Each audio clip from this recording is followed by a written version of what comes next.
Sup, moviegoers? Hey, this is Scott, and I'm at the drive-in tonight. I think this is like the third time after I said I'm never coming back to the drive-in. I said I'm never, but for the season. Tonight's movie is going to be Rambo: Last Blood. That's such an awkward title, but it looks like it's going to prove to be an entertaining movie. And then the second movie is an equally as action-packed entertainment movie, which is The Angel Has Fallen. That that Butler guy. It's the third movie in the trilogy of all the Fallen movies. I saw Olympus Has Fallen. That was a good movie. It was a good popcorn movie. I'm going to watch those two movies in just a few seconds. I'll be right back to let you know what I thought about that first movie, at least, which is, Rambo, Last Blood. All right. I'll talk to you in just a few seconds. Bye.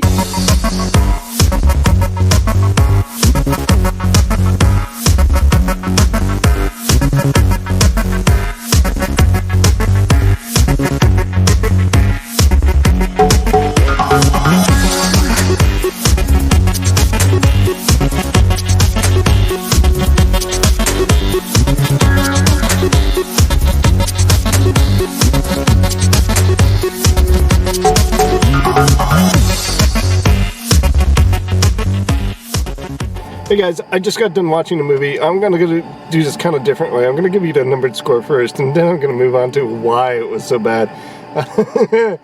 Spoiler alert. I'm going to give it a 30%. This movie, it really didn't hit its mark. Here's the things that... okay, first off, let's get off the start here. It's basically, again, it's set up for kind of a revenge plot. It kind of took like a page out of the Taken movies. What happens is we find very early in the story that Rambo has settled down on the farm and he's tried to chisel out this kind of like modest life for himself, where he's just wrangling horses and maybe he even has a small crop. I don't know. They never got into that. But he also has found, he's made himself a family. He has what he calls a daughter, and then later on, she keeps on calling him Uncle John because he pretty much adopts her as his daughter. And it's established throughout the story that he's known her for 10 years and has raised her as his own for that 10 years. So what happens is that she finds out that she finds where her father, her real father is, and he's in Mexico, so she wants to see him. And even though her mother and John Rambo have adamantly tell her not to do it, she goes and does it anyways. And of course, that means a lot of trouble. So it's Rambo to try to go back in. Now, what she does is she gets caught up in this kind of like human trafficking ring, and it's John Rambo's job to go down to Mexico and save her. And the story that ensues after that is the aftermath of that rescuing. Here's what I found really kind of wrong with this movie. It definitely has its beats, and it definitely hits the same beats that all these other kind of revenge movies do. They even have like a kind of a sloppy montage of him getting ready for this Mexican human trafficking ring to come up to his farm to exact their revenge on him. And even that's really where the movie starts moving and really kind of rolls and actually starts being entertaining. But it was too dark, and we didn't have enough invested in the story to actually care about the outcome of this. There were whole characters. His adoptive daughter was a very beautiful young lady, played by this girl right here. But at the same time, the only interaction we had with that character was her fighting with him and with her mother about going down to Mexico. That's the only really big story plot that we actually got from that character. So we really didn't get a sense of who that was. We weren't given reasons to care about that character. We didn't get reasons to care about the connection between her character and John Rambo's character. So when she gets in that trouble that she is, and he goes down to Mexico to save it, we really don't feel that inevitable need for this to happen.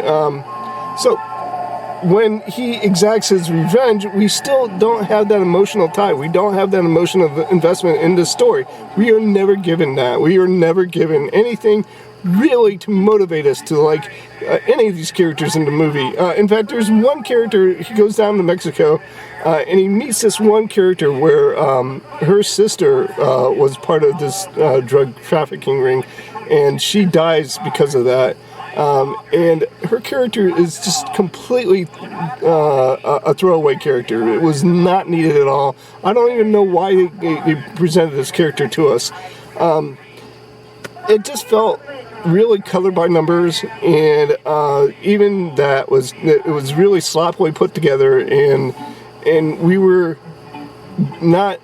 It was just not well constructed. A well constructed story. Therefore, I'm going to go ahead and give it the good old 30%. Well, I guess I'm on to Fallen Angel, so I'm going to see what I can bring on to if that can improve my mood any. It's not that I disliked this movie. Like I said, some of their action sequences actually did work out pretty well. I just wished I had more connectivity to the characters. So Fallen Angel is next. Let's hope that we're given a better plot for that one. And I am kind of disappointed. I really wanted to like that film. Oh well, just in a few seconds, guys, I'll be right back to let you know what I think about Fallen Angel, okay? See you, bye. Hey guys, I just got done watching the film, and that was exactly what I wanted First or Last Blood to be. It was a well-knit, well-told story. Where it took the time to introduce us to the characters and make us care about these characters. Even the small, insignificant characters, we got a sense of who they were, and it had some gravity to them when something happened to them. For instance, I don't remember a lot about Olympus Falling. I do remember being entertained by it, and not only being entertained by it, but really entertained by it. I really enjoyed it. Again, as I mentioned before, I never saw London Falling, so I only had that to judge with the first movie. This movie, we have the same characters. Gerard Butler character, who was in the first film, reprises his role in this film. We basically have the president in jeopardy again, and it's Mr. Butler's job to step up and save the day. Unfortunately, unbeknownst to him, we through story plot points that I'm not going to reveal to you guys, he ends up being framed for the attempted assassination of the president. So for half the movie at least, he's on the run from his own government. And that was really enjoyable. I really enjoyed that aspect of that story. There were a couple surprises that they set up in the movie that weren't really surprises to me. They were pretty obvious. Unfortunately, in a movie like this, you only have a set number of characters. So when you get down to who did what, you only have like maybe a handful of people that say, you put your thumb on and say that this guy's guilty. And they made it pretty obvious from the very beginning. It wasn't that much of a surprise. But I was on the edge of my seat for like a majority of the film. I enjoyed the suspense that they created throughout this movie, and some of the action sequences that they executed in this movie were really effective. Not only that, but as I mentioned before, they had a couple of subplots in this movie. One being his estranged relationship with his father, who, as far as I know, this is the first time we get to meet this character, and it's played by a very aged Nick Nolte, who was fantastic in this movie. I enjoyed his character, I really did, and he made me care about this old guy who kind of was like living on the fringe of society. And even at the end, we get to see that relationship flourish, and it actually gave us some very comedic parts that broke up the seriousness of the movie and gave us some levity. I can't speak enough about this movie. It worked quite well. So as far as what worked about this movie, it was great action sequences, and it was very engaging characters. What didn't work about this film was its predictability. It was a little predictable, but I mean, it gave me my money's worth for this movie. I enjoyed it quite a bit. I'm going to go ahead and score it really high. I'm going to give it an 85. I really did enjoy it. It was worth a watch, and it's worth a watch on the big screen. Unfortunately, I'm seeing it as the second movie at the drive-in, so more than likely, it's probably ready to either go into second run or in other language, hit the DVD scene pretty soon. But, I mean, go ahead and watch it at home then, because it's totally worth a watch, guys.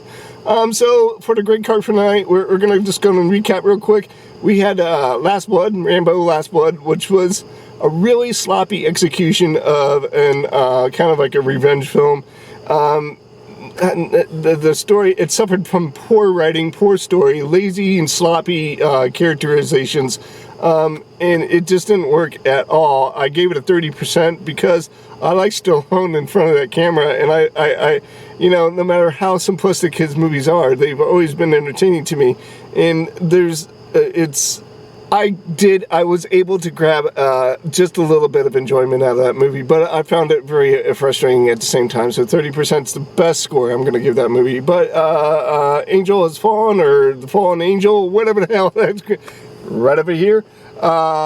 It was very enjoyable. I enjoyed it. It was a very tight plot, and it gave us even the smaller characters like the FBI agents that we got to meet only for a little bit in this movie were actually engaging and very relatable. So I enjoyed this whole thing. I gave it a solid 85 and recommend seeing it in the theaters if you can. Alright, well, that's my time at the drive-in movies tonight, guys. Guys, that's it. I want to wish everybody peace, Montanay. I will see you guys later, and goodbye. I'm gonna sneeze. Hold on. Maybe I can get this. I gotta wrap this up quick because there's another sneeze on its way.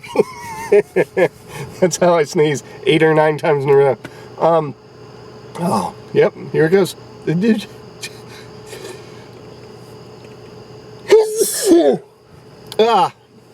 Oh. I can see this being an extra in the video.